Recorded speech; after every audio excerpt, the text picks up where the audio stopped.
এজে top Bangla news চ্যানেলে আপনাদের স্বাগত। এই মুহূর্তের পর সবথেকে বিরাট বড় খবর। রাজ্যের আইন শৃঙ্খলা নিয়ে গুরুতর অভিযোগ তুলে পুলিশের সদর কার্যালয় ঘেরাও করল কংগ্রেস দল।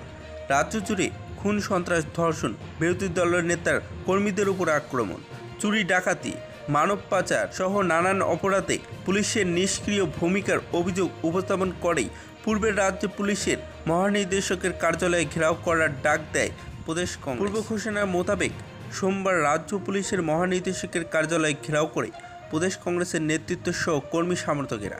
এই দিন আগরতলায় প্রেস ক্লাবের সামনে থেকে প্রদেশ কংগ্রেসের উদ্যোগে এক বিক্ষোভ মিছিল সংগঠিত করা হয়। মিছিলটি আগরতলা শহরের বিভিন্ন রাস্তা পরিক্রমণ করে ধীরে ধীরে এগিয়ে যায় রাজ্য পুলিশের মহানির্দেশকের কার্যালয়ের উদ্দেশ্যে।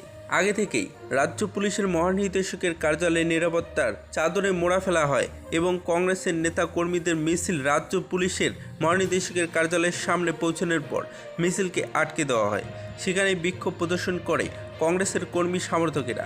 ওই দিন বিক্ষোভ কর্মসূচিতে উপস্থিত ছিলেন প্রদেশ কংগ্রেসের পর্যবেক্ষক সহ অন্যান্যরা। বিধায়ক সুদীপ রায় বর্মন সংবাদ মাধ্যমের মুখোমুখি হয়ে বলেছিলেন, রাজ্যের নারী গঠিত অপরাধ দিন দিন বৃদ্ধি পাচ্ছে, আইন শৃঙ্খলা ভেঙে পড়েছে, প্রতিদিন ধর্ষণ, খুন সহ বিভিন্ন অপরাধমূলক কার্যকলাপ সংঘটিত হয়ে চলছে, অথচ পুলিশ নীরব। তাই এই বিষয়টি রাজ্য পুলিশের মহানির্দেশকের দৃষ্টি আকর্ষণ করার জন্য আজকের এই কর্মসূচি।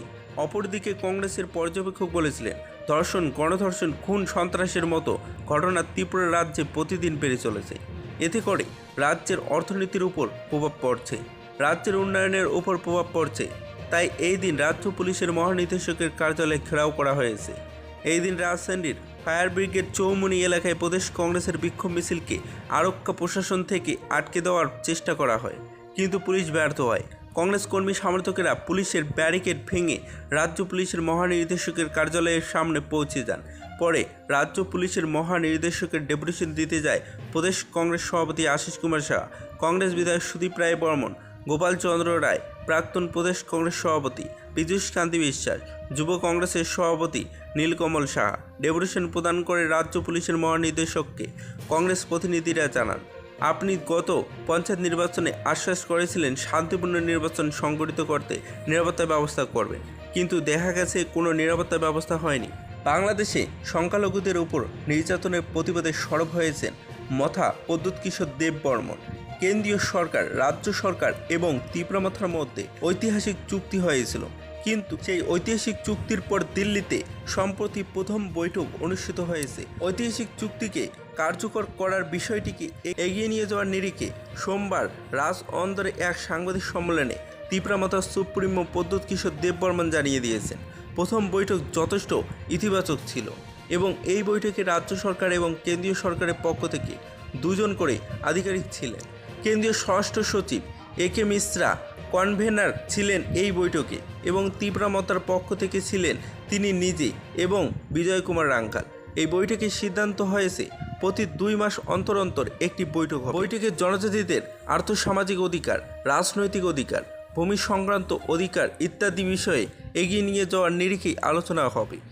LLFT এবং ATTF এর শান্তি চুক্তির পর 250 কোটি টাকার প্যাকেজ ঘোষণা করা হয়েছে, কিন্তু বিভিন্ন সময়ে বাঙালি, মণিপুরী এবং জনজাতি অংশের একাধিক মানুষ ব্যাপক ক্ষয়ক্ষতির সম্মুখীন হয়েছিলেন।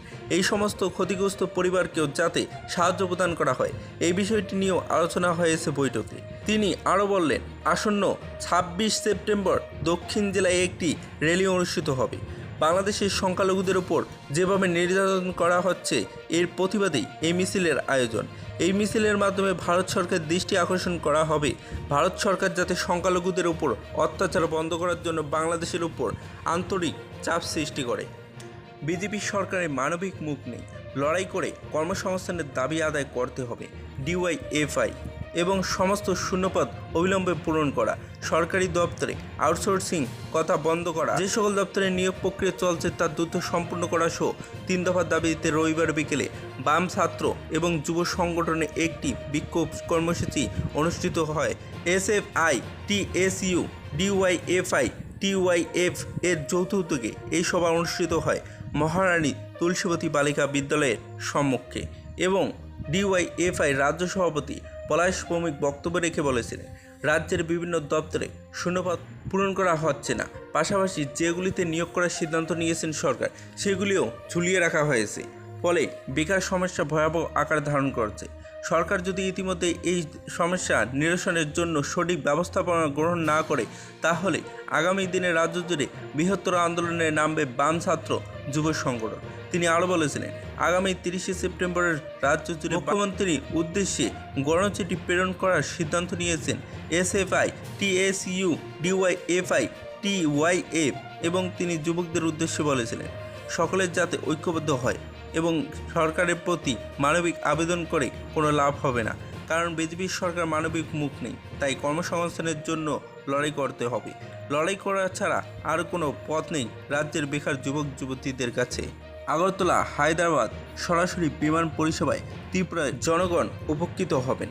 রাজ্যপাল আগরতলা এবং হায়দ্রাবাদের মধ্যে আজ থেকে শুরু হলো সরাসরি বিমান পরিষেবা।